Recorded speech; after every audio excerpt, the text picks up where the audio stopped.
1526ত দিল্লী সাম্ৰাজ্যৰ শেষৰজন সম্ৰাট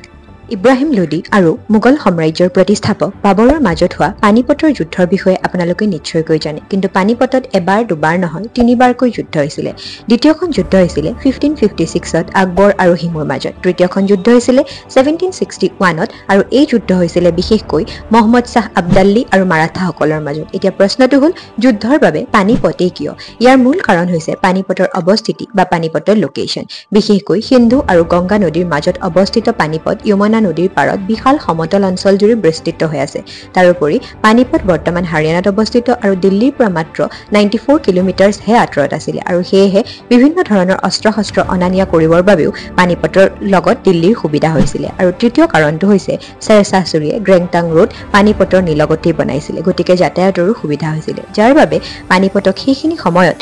যুদ্ধস্থলী হিচাপে